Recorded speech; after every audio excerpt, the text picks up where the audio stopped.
Gracias por, Reco- gracias Señor por este tiempo, gracias porque podemos estar juntos, porque podemos seguir aprendiendo. Esta es la segunda parte de lo que veníamos hablando de cómo perder la fe en 10 pasos, precisamente para identificar qué cosas debemos tener súper en la mira para guardar, protegernos y no caer en esos elementos que pueden erosionar nuestra fe.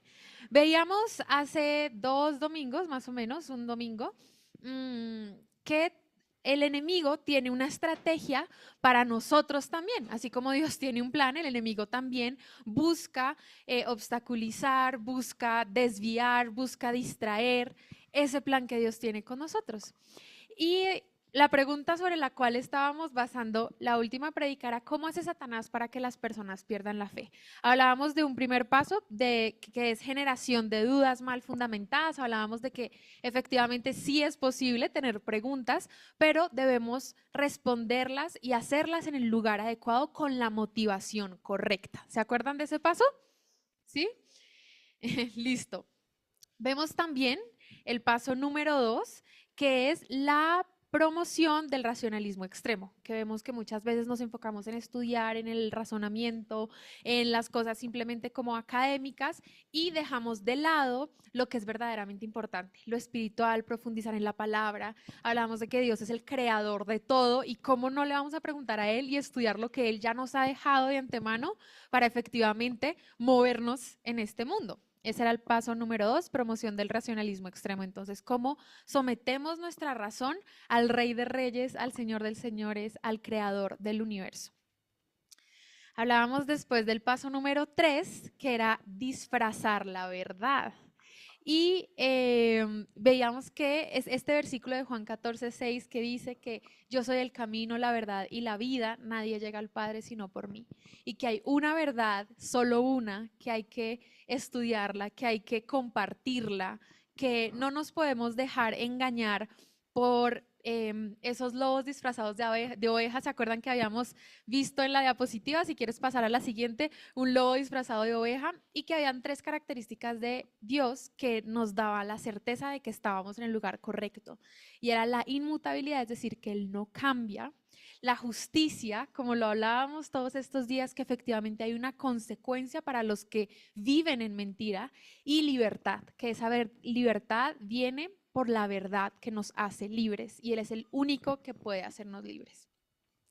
Luego veíamos la parte de atraer con el placer y el materialismo, que muchas veces nos enfocamos en tener, en ahorrar, en proyectarnos, en comprar, en viajar, en mis metas, en el mejor trabajo, que obviamente está chévere que podamos ir alcanzando esas cosas, pero no es la prioridad y no debe ser nuestro centro.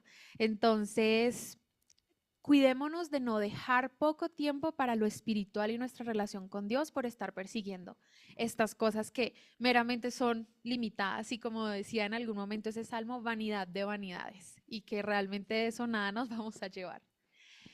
En el paso número 5 vemos fomentar la hipocresía religiosa y vemos cómo muchas de las personas que lamentablemente asisten a una iglesia, asisten a alguna denominación X o Y, empiezan a tener una doble vida y esa hipocresía destruye. Les comentaba el caso de mi familia, de todo lo que yo tuve que pasar, todo lo que yo tuve que vivir y que esa hipocresía tiene su fundamento en ocultar, en mentir, en lograr identificar el pecado o el error del otro y no el mío, ¿cierto? Y también en la falta de perdón y el rencor.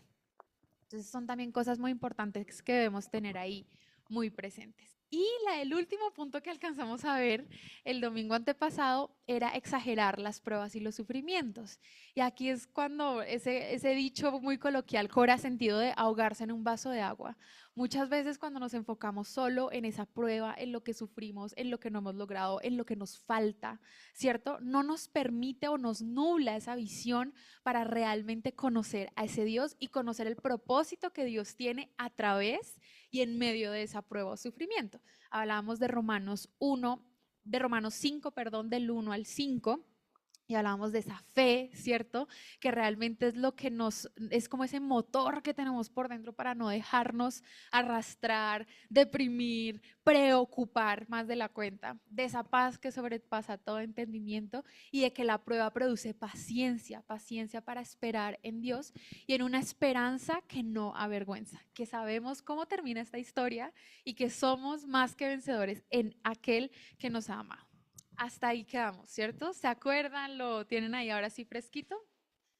Bueno, entonces la idea es seguir avanzando con el paso número 7 y este tiene que ver con que el enemigo quiere fomentar el orgullo y la autonomía. Y cuando vamos a Primera de Corintios 1:25 al 29, nos damos cuenta que realmente Dios no nos ama como somos, sino a pesar de cómo somos, de lo que somos.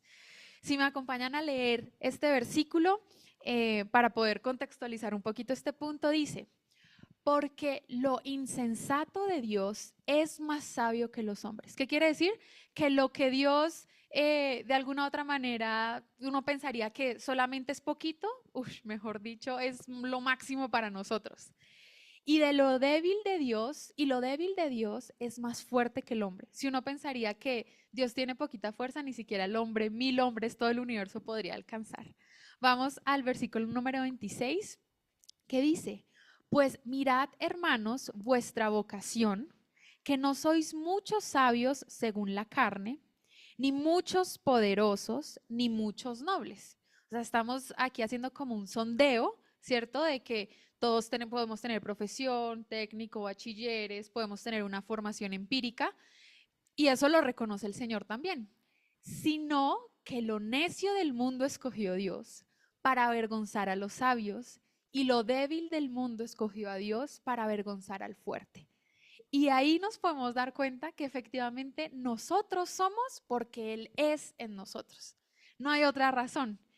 Y cuando nosotros nos damos cuenta que nosotros, a pesar de débiles, a pesar de a veces perezosos, a pesar de que no tenemos un IQ super top, ¿cierto? No tenemos la posición, el Señor escoge eso. Y me escogió a mí y los escoge a cada uno de nosotros, a pesar de la debilidad. Incluso hay otro versículo en la Biblia que dice, el Señor se hace fuerte en nuestra debilidad. Si no tenemos debilidad, si nosotros, porque siempre tenemos, pero si nosotros no creemos que somos débiles, entonces el Señor no puede hacer con nosotros. O sea, si estamos completos, si estamos, mejor dicho, pensando que somos lo más top, lo más experto, lo más profesional, lo más increíble, pues el Señor, no le dejamos espacio al Señor para que Él realmente pueda de ahí, de lo menospreciado, de lo más débil, de lo más pequeño, actúe.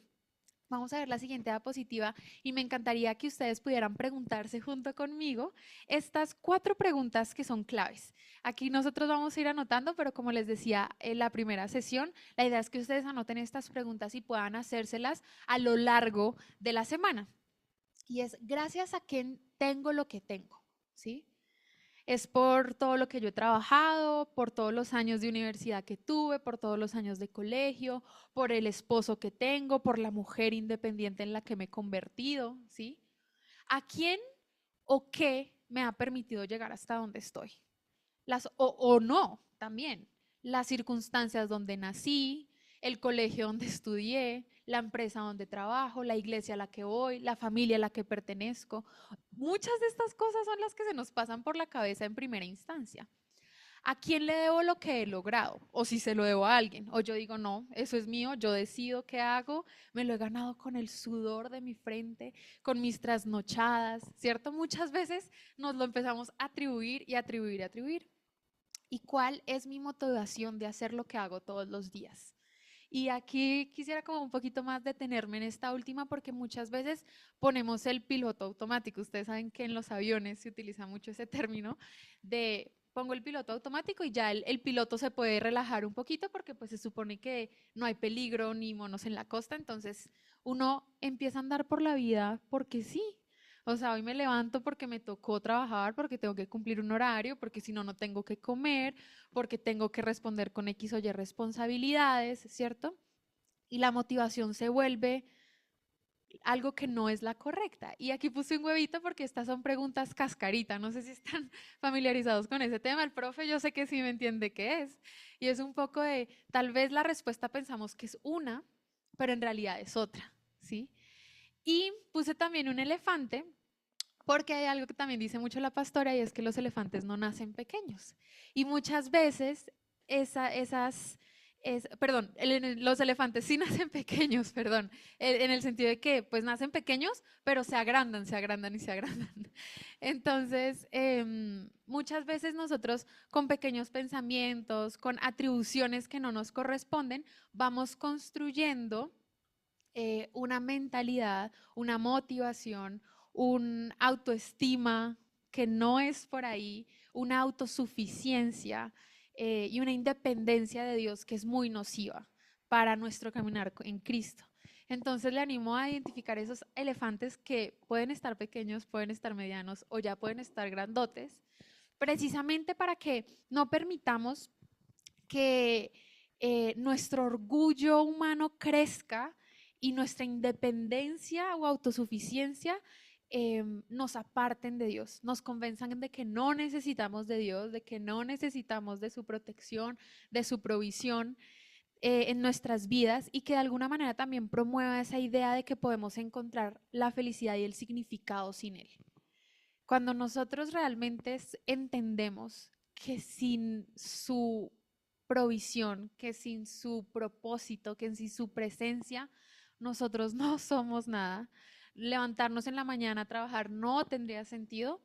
Si no entendemos eso, definitivamente vamos a vivir una vida que no va a tener significado, que no va a trascender, que no va a tener propósitos eternos, que no realmente, pues fue un ser humano más que vivió en la tierra y pues que no pasó nada distinto. Y a eso no nos ha creado el Señor. Dios nos ha creado para hacer la diferencia, Dios nos ha creado para impactar el mundo, para hacer lo que Él hizo. Y lo que Él hizo fue milagros, fueron cosas sobrenaturales, fue transformar la vida de las personas, pero tenemos que entender que Él hace eso a través de nosotros. No somos nosotros los que podemos conseguir eso por nosotros mismos. Entonces, esa es una de las cosas, uno de esos 10 pasos que el enemigo busca y es fomentar que nosotros podamos solos, que no necesitamos de nadie, la desconfianza, la competitividad entre nosotros mismos y eso nos va a llevar simplemente a un camino de destrucción, a un camino vacío, a un camino en donde yo le digo, Señor, yo no quiero, incluso una vez yo tuve un sueño muy revelador para mí y yo estaba así en un super apartamento, con una ensalada, con un vino, y yo miraba a Bogotá y decía, soy absolutamente infeliz. Pero en el sueño, ¿no? Yo decía, tengo el trabajo que quiero, tengo el carro que quiero, pero soy absolutamente infeliz. O sea, no tengo ni con quién hablar, no tengo un pastor, un amigo con el que pueda confiar, he hecho un montón de, no sé, políticas públicas, yo qué sé, obviamente no fue tan detallado el sueño, pero he hecho un montón de cosas y de verdad que no.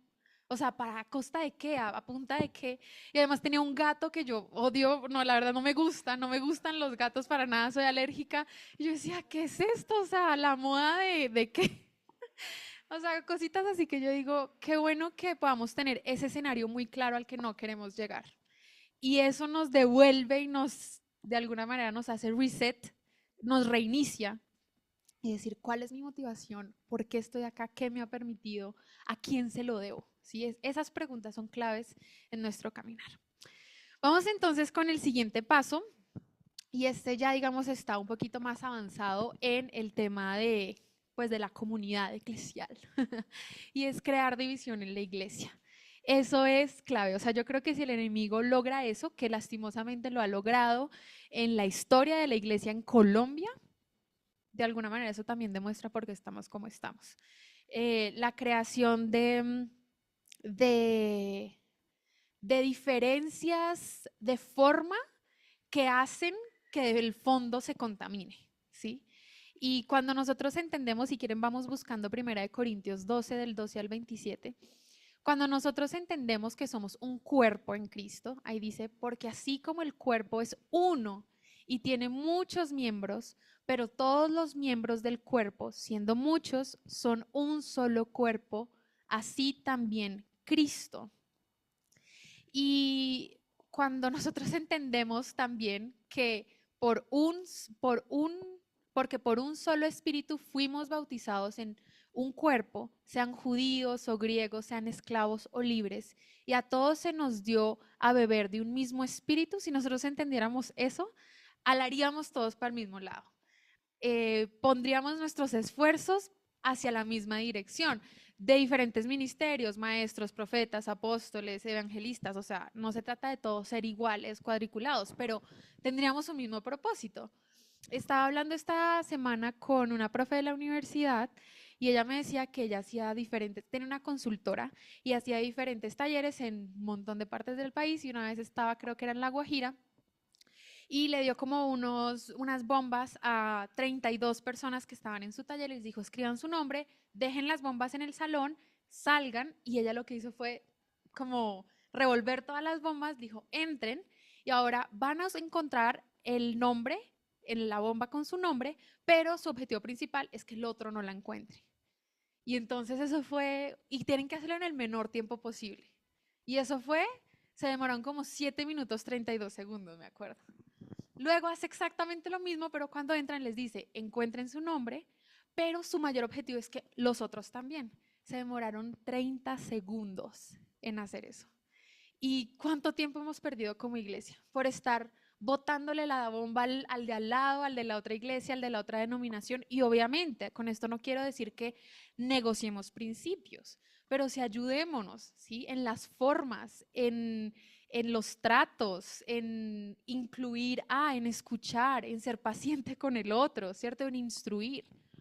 Porque mientras no lo hagamos, nos va a tomar años poder realmente lograr una diferencia en nuestro país. Si quieres, pues no vamos a leer todo, Primera de Corintios 12, como les dije, del 12 al 27, pero sí me gustaría que pudieran ahí anotarlo para que podamos entender cómo debería funcionar una iglesia, cuáles son los perfiles que uno puede encontrar, los diáconos, los ancianos, quiénes son esas funciones, porque ahí podemos nosotros encajar y decir, ay, bueno, yo me siento más o el Señor me ha llamado más a. Entonces, muy importante esto. Vamos, si quieres, a la siguiente diapositiva, y es que aquí hay una diferencia muy importante, porque no significa que dentro de la iglesia sea todo color de rosa, que todo tenga que fluir maravillosamente, que uno no tenga discusiones, que uno no tenga disensiones, ¿cierto? Porque eso es necesario, eso nos hace crecer, perdón. Y aquí tengo la diferencia entre las disensiones y la división. Las disensiones son necesarias porque forjan el carácter, porque yo no soy igual a Sarita, ni a Alejita, ni a Vale, porque lo que me hace falta a mí lo pueden llegar a tener ellas y de ellas puedo aprender y viceversa, ¿cierto? Porque ponen a prueba nuestro temperamento, así como cuando uno tiene hermanos, cuando uno tiene una familia. O sea, hay discusiones, hay cosas que nos molestan, hay cosas que uno dice, ay, Dios mío, pero qué horrible tener que estar luchando con eso, pero en parte sé que esto me va a servir para ser mejor. Y en conclusión, podemos saber que estamos teniendo disensiones que son sanas, siempre y cuando podamos conversarlas en base a la palabra y de fruto. O sea, de ahí tiene que salir algo bueno. No se puede quedar en la discusión, en la disensión, el no lo hablo, mejor me quedo callada, sino pedirle mucho al Señor que en medio de esas discusiones, de esos desacuerdos, podamos hablarlos y crecer. Y en eso yo soy testigo de que CDR ha podido avanzar a otro nivel. O sea, porque lo hablamos, porque lo oramos, porque hemos llorado, porque nos hemos enojado, porque yo he podido decir no estoy de acuerdo en esto, pero también he podido entender el porqué de muchas cosas y decir, ok, sí, lo estaba viendo solo a mi manera, pero también estoy en un lugar en donde soy escuchada y se hacen ajustes de acuerdo a lo que el Señor también me ha mostrado. Entonces es muy bonito saber y entender que no nos asuste el no estar de acuerdo con alguien en la iglesia, en después de que ustedes me digan, uy, Isa, pero eso que dijiste allá arriba como que creo que no, ¿sí? Por esto y esto y esto, y qué rico podernos nutrir así y poder de alguna manera también como hermanos en Cristo crecer, mostrarnos en qué nos estamos equivocando, mostrarnos en qué cosas estamos haciendo bien. Y de alguna manera eso es muy distinto a la división, porque la división lastima. La división genera desconfianza entre nosotros. La división nos aleja de la presencia de Dios. Cuando nosotros estamos enojados con alguien o algo no hizo algo que nos gustaría a nosotros o al contrario, nos hirió, porque también pasa dentro de la iglesia, y lo primero que hacemos es y desahogarse con el otro y empezar con murmuración, chismes, ¿cierto? Y nos basamos en la emocionalidad, nos estamos alejando de la presencia de Dios y no estamos aportando soluciones. Esa es la diferencia entre uno tener roces que dan fruto, que forjan el carácter y crear división dentro de un cuerpo que debe estar unido, que debe estar fuerte, que debe estar saludable, que debe dar fruto como un conjunto, ¿sí? Mm, Aquí también hablamos acerca de 1 de Corintios 11, 17 al 19 y vemos el nombre de ese, digamos, de ese capítulo me impresionó mucho porque dice abusos en la cena del Señor. Y dice lo siguiente, pero al anunciaros esto que sigue, no os alabo, porque no os congregáis para lo mejor, sino para lo peor. Pues en primer lugar, cuando os reunís como iglesia, oigo que hay entre vosotros divisiones y en parte lo creo, porque es preciso que entre vosotros haya disensiones, como veíamos la diferencia entre disensión y división, para que se hagan manifiestos entre vosotros los que son aprobados. Entonces también es una prueba de fuego, estar en una congregación es una prueba de fuego en una comunidad. Eso de alguna u otra manera también revela y hace como una radiografía de uno cómo está en su espíritu, en su alma, en su carácter, en su temperamento, ¿cierto? Y eso permite, así como el oro que es puesto a fuego, como las espadas que son forjadas, ¿cierto? En esas cosas metálicas que golpean y que los suben a unas temperaturas enormes, pues de alguna manera también a eso está llamada a ser la iglesia como cuerpo y como congregación. Entonces, cuidemos mucho esto que tenemos. Aprovechemos que somos poquitos, porque también he estado en iglesias que somos muchísimos más y se dificulta un poquito. O sea, no estoy diciendo que no funcione, pero en este momento tenemos un campo de ejercicio muy nutrido, muy favorable, muy acogedor para desarrollar estas habilidades y estas capacidades que el Señor quiere que tomemos. Y cuando estamos bien en la iglesia podemos también relacionarnos mejor con nuestra familia, con nuestros compañeros del trabajo, con nuestros vecinos, porque a eso estamos llamados, no a quedarnos en las cuatro paredes de la iglesia, pero esta es como nuestra escuela de relaciones. Entonces, qué importante es cuidar eso. Y si usted está identificando que hay algo que amenaza la unidad, que amenaza la coinonía, que amenaza su confianza en la iglesia, háblelo. Dígalo primero al Señor, pero también es importante que no se lo guarde, porque para eso, inclusive dice el versículo, en el versículo 19 dice, porque es preciso que entre vosotros haya disensiones, o sea, si es algo que es coherente con lo que el Señor busca, pero hablemoslo a tiempo, manejémoslo adecuadamente. ¿Listo? Esa es algo que también hemos aprendido aquí en CR. Vamos con nuestro penúltimo paso y es el relativismo moral. Creo que aquí podemos todos identificarnos un poco. El relativismo es todo y nada, básicamente. Puede ser, pero puede no ser. O puede que sí sea, o definitivamente no estoy seguro. Pues si tú crees eso está bien, yo creo esto, tú crees esto otro, perfecto. Eso es lo relativo, que no hay como algo que uno diga, esta es mi fuente, esta es mi ancla. No hay nada absoluto, ¿sí? Vamos a ver en Proverbios 14:12. Súper importante, dice así, hay camino que al hombre le parece derecho, pero su fin es camino de muerte. Y muchas veces lo vemos ahorita con un montón de temas, desde el género, la sexualidad, el aborto, la iglesia, la religión, las energías, las fuerzas, los mantras. O sea, es que de verdad hay un montón de cosas. O sea, realmente la lista es eterna. Pero de alguna manera sí he visto muy claro que el enemigo quiere promover esa idea de que no existen verdades absolutas, que cada uno puede definir cuál es su propia moralidad y que no hay necesidad de seguir los principios de la fe.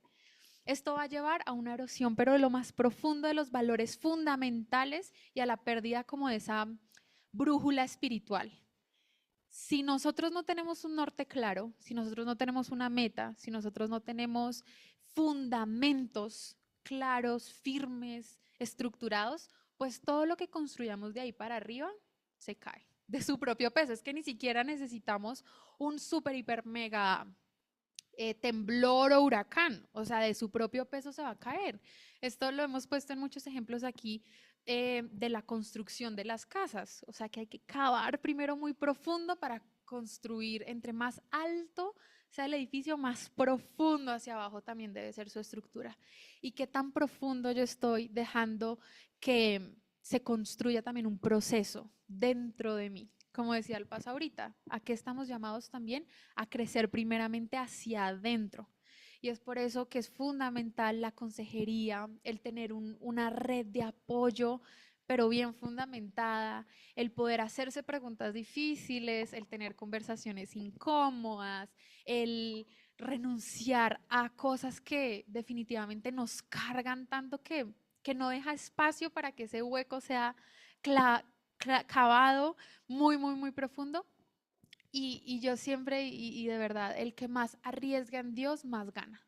O sea, eso es, o sea, y funciona para todo, funciona para todo. Realmente sí los animo a aventurarse, a decir, Señor, realmente quiero conocer cuál es esa verdad absoluta. Y creo que estos 4 puntos que están a continuación nos dan muchas luces de por dónde empezar. Y cuando nosotros nos preguntamos, ¿realmente crees en las verdades absolutas? ¿Cuáles son esas verdades absolutas? Las verdades de Dios que contrarrestan las mentiras de Satanás. O sea, detrás de cada uno de estos principios, estos 4 que están aquí descritos, hay una estrategia de Satanás o varias mentiras de Satanás para derribar esos fundamentos, esos principios fundamentales. La primera, Dios existe. O sea, sin eso, de ahí para allá, apaga y vámonos, como dicen por ahí. Entonces, cuál es su certeza de que Dios existe, de que Dios es verdad? ¿O está nuevamente en piloto automático? En algún momento yo supe que Dios era verdad, pero ya llevo 2, 3, 4, 10 años sin experimentar algo de Dios para mi vida, personalizado a mi medida, ¿sí? Dios está activo en los asuntos de los hombres. Muchas veces separamos lo espiritual de lo terrenal. Mi trabajo, mi familia, el trancón, los gastos de la luz, los servicios, y en la iglesia el propósito que Dios tiene para mí, mi identidad, la falta de perdón. Pero salimos y se nos olvida qué fue lo que el Señor nos habló dentro de la iglesia. Y ese es el problema de no tener espacios durante la semana personales con Dios, porque nos acostumbramos a alimentarnos en la iglesia, pero pues ustedes, yo no sé, yo desayuno y ya a las 12, una, tengo otra hambre otra vez. Y así funciona en la semana.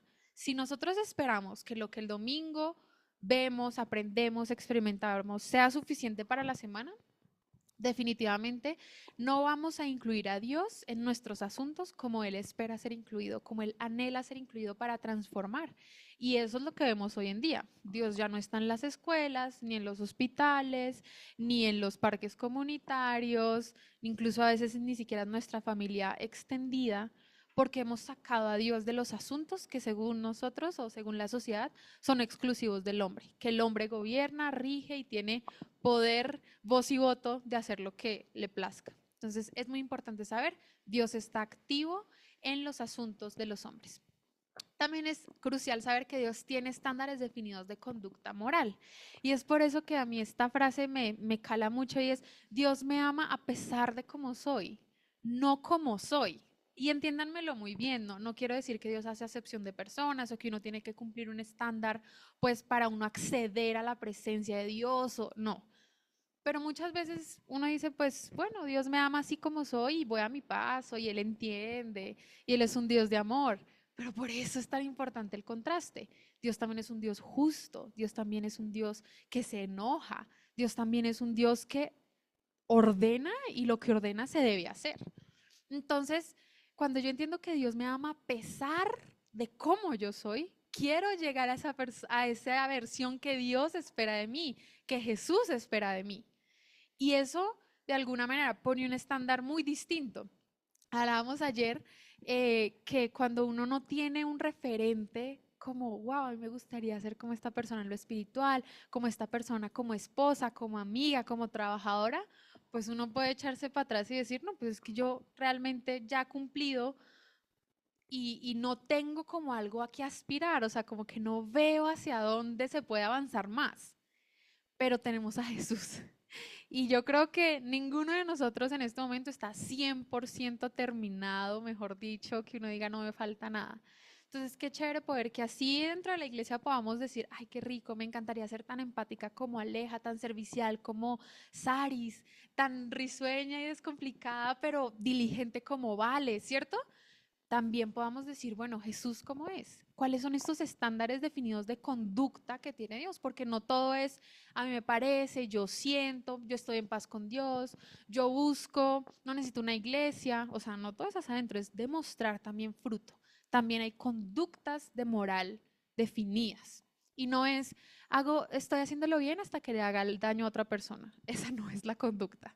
Y eso es lo que nos está rigiendo ahorita. O sea, soy feliz, puedo hacer lo que quiera hasta entrar a dañar a otros. Eso nunca lo dice la Biblia, nunca. Es más, Dios dice que nos amemos a nosotros, a los demás como a nosotros mismos. O sea, eso no tiene ningún tipo de sentido con el tema de no daño a la otra persona, pero yo puedo hacer lo que quiera.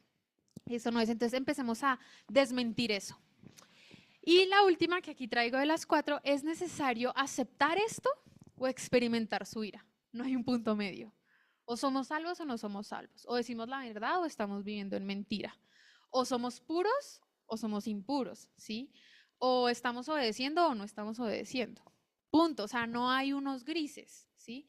Y a mí, digamos en lo particular, también el Señor me ha enseñado de la empatía, de la misericordia, de la gracia, pero primero es necesario saber qué es blanco y qué es negro, antes de poder adentrarnos en una conexión tan íntima con el Señor para aprender a discernir cómo hablar, cómo acercarnos a las otras personas, qué cosas puedo conversar, cómo lo hago. Pero si no tengo claro cuáles son esos principios, voy a empezar a distorsionar la versión de Dios hacia el mundo. Y por eso mucha gente no es, o sea, no es salva porque no sabe de qué necesita ser salva, ¿sí? No entiende que Jesús murió por nosotros, por nuestros pecados, porque no sabe realmente qué implica el pecado y es estar separado de Dios, implica muerte. Eso la gente como que lo pone más rosadito de lo que realmente es. Entonces es muy importante saber de que es necesario aceptar que Dios existe, que está activo en los asuntos de los hombres y que tiene estándares definidos de conducta moral o experimentar su ira, experimentar las consecuencias. Es que a veces ni siquiera es un Dios castigador que está ya viendo cómo le hace la vida imposible a quien no cree en Él. Son nuestras propias decisiones, nuestras propias acciones. Muchas veces pensamos eso, y la gente en general, he visto que no, que Dios es alguien que está en su trono y que envía rayo láser para castigar. Hermano, tú decidiste eso, o sea, decidiste salir a las 11 de la noche en un barrio que nada que ver. ¿Sí me hago entender? Si no tienes una dirección clara del Señor, tú decidiste acostarte con tu novia. Punto. O sea, ¿cómo es que, no, es que Dios, ¿cómo permitió que quedáramos en o sea, sí me hago entender y empezamos a culpar a Dios de cosas que solo nosotros tenemos la culpa. Entonces, no solamente es temerle al castigo, es temerle a que Dios quite su mano, a que Dios no vaya conmigo, a que Dios no apruebe lo que yo hago, porque ahí es donde va a haber consecuencia. Eso también es súper, súper importante.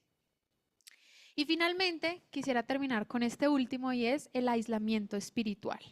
Vamos a Primera de Pedro 5:8 porque cuando el enemigo hace que las personas se sientan solas y desconectadas de Dios, convence a muchos de que su relación con Dios no es real y que están demasiado lejos para ser alcanzados por su gracia. Y no solamente hablo de ese aislamiento espiritual hacia Dios, sino entre nosotros. Ahorita vamos a ver un video después de ver a Primera de Pedro 5:8, donde esto es muy gráfico. Dice, Primera de Pedro 5:8, sed sobrios y velad, porque vuestro adversario el diablo, perdón, sed sobrios y velad, porque vuestro adversario el diablo, como león rugiente, anda alrededor buscando a quien devorar. Y ahí nos damos cuenta que no es un juego, o sea, que realmente, se los decía también la primera sesión, si uno no está avanzando, necesariamente está retrocediendo, no hay un punto estático. Entonces, busquemos amigos que nos fortalezcan, busquemos pastores que tengan la madurez espiritual, el tiempo. Hablábamos con Carlos Dimas, un pastor de San Salvador que vive en Estados Unidos, que vino el viernes y nos decía que él tenía 5 mentores diferentes para cada cosa. Y que Carlos de le preguntaba, ¿y cómo elegías esos mentores? O sea, ¿cómo hago para saber? Entonces él decía 3 Cs, en inglés están. La primera es carácter. Una persona que realmente uno ve que tiene un carácter conforme al corazón de Dios, que ama a Dios, que su vida da fruto. La segunda es la capacidad. Muchas veces las personas tienen el carácter, pero definitivamente no tienen ese don de aconsejar, de disipular el tiempo, ¿cierto? Y la tercera es química. Química en inglés se escribe con C. Y es eso, o sea, es eso inexplicable que es que con esta persona realmente yo siento una afinidad, ¿sí? Entonces son 3 características. Busque una persona, busque un mentor, busque una red de personas que realmente lo impulsen a conocer más de Dios, que lo reten, que lo incomoden, que le haga esas preguntas. Me decía, yo a veces anoto preguntas que no soy capaz de hacérmelas a mí mismas, se la paso a mi mentor y le digo, pregúnteme eso. Eso es muy denso, pero así es como crecemos, así es como hacemos manada para protegernos. Vamos entonces, si quieren, a ver el siguiente video para ver qué pasa cuando nos aislamos. Entonces, si quieres ponerlo ahí.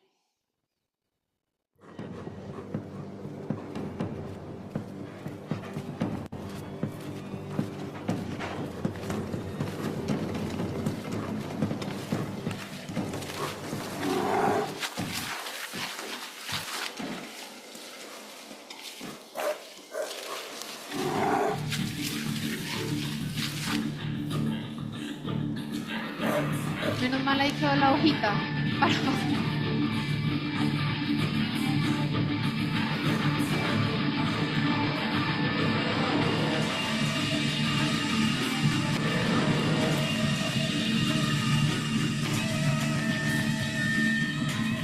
Miren, ahí vuelve a la manada.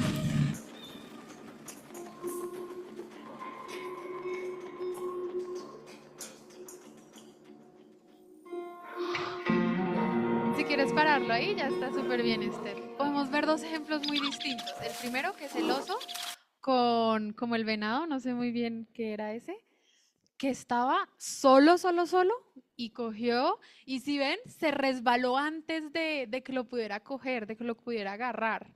Y muchas veces yo no sé, yo me he visto como ese venado que uno se tropieza y va y no sabe ni dónde está, ni cómo salir, y si no hay nadie que te pueda auxiliar, que te pueda de alguna u otra manera proteger, pues efectivamente la casa es inminente. Y aquí si ustedes ven en el segundo ejemplo, este empieza a corretear a toda la manada, uno se sale y ¡tum! El objetivo para el depredador estaba claro. Pero luego vuelve y entra a la manada, si se dan cuenta. Y el depredador no puede cazarlo. Entonces, qué importante es poder tener una manada y a pesar de que a veces nos sintamos solos, poder volver. Evidentemente, primero a Dios. Ese sí está cuando lo llamamos. Pero también a gente que pueda ayudarnos, porque no solo somos espíritu, también somos corazón, cuerpo, mente. Y necesitamos palabra, necesitamos un abrazo, necesitamos que nos miren a los ojos, que nos escuchen. Y eso definitivamente es lo que de alguna manera el Señor también pensó de antemano para crear lo que es la iglesia, ¿cierto? Entonces, pues bueno, esta era un poco lo que quería terminar de compartirles el día de hoy y terminar con esta pregunta al final de esta presentación que dice, bueno, ¿cuál de estos 10 pasos has avanzado? ¿Cuál de estos 10 pasos está erosionando tu fe? Y arráncalo de raíz. Si ustedes se dan cuenta, en cada paso, de alguna otra manera también yo expuse como un antídoto, como la antítesis de ese paso. Y cada uno de estos pasos tiene un paso en la dirección opuesta. Y en esa dirección es que nos acercamos al Señor. Entonces podemos redirigir nuestros pasos. Si hemos andado 1, 10, 5 de estos pasos, podemos decir no más. Y decido no quedarnos quietos porque retrocedemos. Es como cuando uno va en una escalera eléctrica. Si no subes, te estás bajando. ¿Sí me hago entender? En una banda, cuando haces ejercicio. Si no avanzas y te quedas quieto, necesariamente estás retrocediendo. Entonces, arranquemos eso de raíz, busquemos ayuda, preguntémosle a alguien, tengamos momentos de intimidad con Dios, em, y que Él nos revele ese propósito, ese camino, esa verdad, esas personas que Él tiene para nosotros preparados de antemano, confiando en que su voluntad es buena, es agradable y es perfecta. Y dentro de esos tres objetivos se dan cuenta de que está envuelto todo. Todo está ahí. Es buena, no nos va a hacer daño, es agradable. A pesar de que en el momento nosotros no lo sintamos, después va a haber una recompensa enorme y es perfecta. Es decir, no tiene error. Entonces, qué bonito es cada vez acercarnos más a esa perfección que solo viene de Él. Si quieren, me acompañan a orar para cerrar este tiempo. Y yo pues voy a orar, pero me gustaría que usted pudiera orar usted mismo con sus propias palabras, porque Dios no es un Dios de multitudes siempre. Él es un Dios de uno a uno, Él es un Dios de procesos individuales, de discípulos, de escuchar.